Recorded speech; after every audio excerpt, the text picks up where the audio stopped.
Sky News are a continual source of amazement. They present as being a kind of, I was going to say fair and balanced, which is like Fox, but they present in a way which makes us want to think that the information that they're providing for us is accurate and without bias. In reality, all the information they provide is incredibly biased and is filtered through, in my view, the eyes of a racist. And I've got an example of that in just a moment where they're discussing Donald Trump's tough words for European leaders praised amid immigration spike. So they're going to talk about the things that Donald Trump says. Now, I just need to say that I posted yesterday a piece on the success of Sky News Australia and where they're rated in the world, and I did it in good faith. I did use partly, not all of, but partly, in order to gather that information, I did use Chat GPT. And I want to say that it was scripted, and that when I do a scripted piece, there's a lot of ad-libbing that happens in the middle of that as well, which is off script. And there's a lot of script that is changed because I don't always agree with the tenure and the tone that even ChatGPT offers. But there has been some criticism of me for doing that. Now, it annoys me to some extent is when I give a what I consider to be perhaps a more balanced view than some of my opinion pieces, that I get criticised for that as well. And it seems to me that no matter which way I present it, you just can't win with some of these morons. But I do try to give on my channel my honest take on aspects of the news, particularly Sky News, which we need to push back against on most occasions because of the way they filter their news and the way they wish to influence the public. I believe that they're not very successful in Australia because most Australians don't buy it. But I do understand that they're successful overseas for all the reasons that I pointed out in my video yesterday. But we still need to push back against them. And so there's this one segment where Freya Lynch starts by talking about this push in Europe, or at least Donald Trump's statements in regard to his wisdom around what Europe needs to be doing in relation to immigration. And Freya, the person who had on her show a guy who just spread Islamophobia viewpoints, and as a result, she lost her show. So this Freya is still banging on about immigration and how terrible immigration is, particularly in Europe. And of course, a lot of that sort of trickles down to the way they view about immigration here in Australia as well. But I'll just play you this bit from Freya and her crew of crazy people, and we'll talk about it as we go through it. Theme of migration, it's gripping everywhere. Australia, Europe, and Donald Trump has had some words for European leaders. Have a listen. I love Europe. They're destroying Europe and they better do something. I'll give them just some free advice. I'm focused here, but I give them free advice. They better be careful because immigration and energy are going to destroy Europe. He also then went on to roast probably his least favourite local government official in the world. Look at your mayor of London. He's a disaster. He's a disaster. He's got a totally different ideology. I think we can all agree that much of what Trump talks about here is racist. The man is racist. He's bigoted. We just have to have a look at what he's saying about Somalians. He is no different from Peter Dutton, Tony Abbott, and the crew at Sky News. They wish to spread hatred in our community. And these pieces, particularly quoting Trump and expecting us to believe that Trump is somehow the expert, this man has an IQ level to the IQ of my 2-year-old granddaughter. He is stupid. He's an idiot. And yet these people seem to hang on every word that he says, as if for some particular reason he's an expert in this field. He isn't. He simply has racist views. It's as simple as that. Let's hear what else they have to say. What he's supposed to have. I reckon he just hasn't met Clover Moore yet.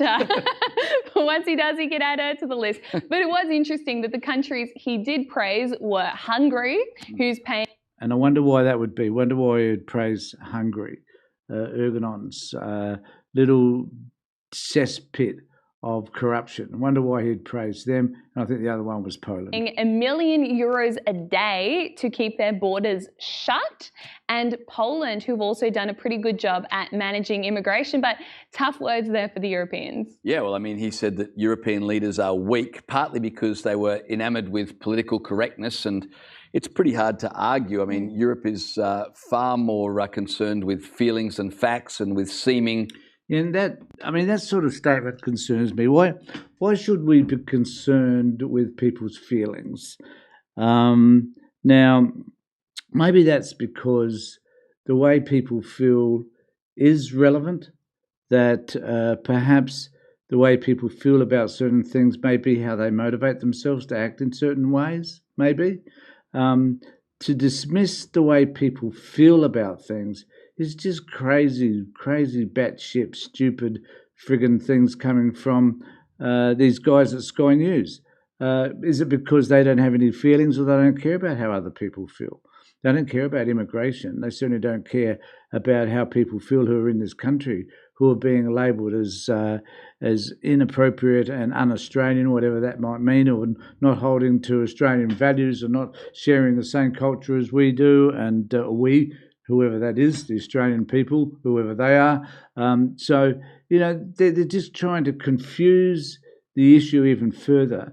And I believe that it is just race-baited crap that they're talking about.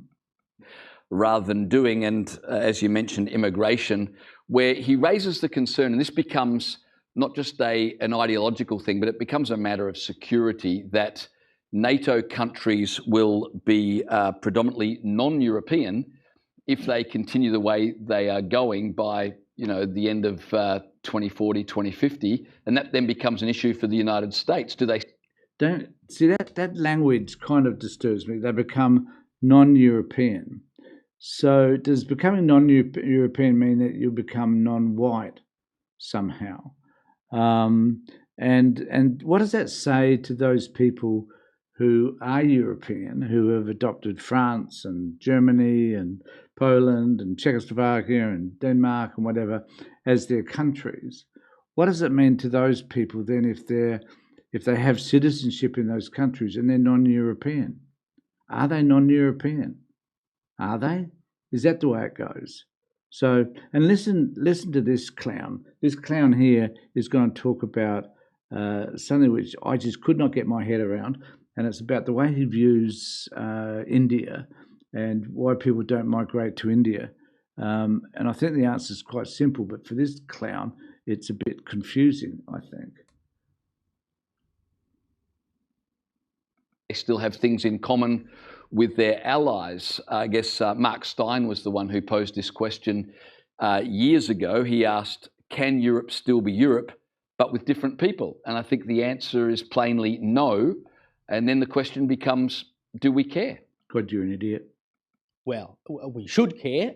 Do a lot of people care? Maybe not. But that is turning. That tide is turning. When you look across Europe, it is because of what has happened with migration largely, and also crime issues, that the Farages, Nigel Farages of the world, that the Geert Wilders of the world, that the AfD party in Germany has been rising, because people can now see plainly in front of them, even though it may be a little bit late, what has been perpetrated upon their countries. And of course, no...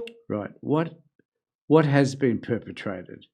You little teddy bear, what's been perpetrated on their countries?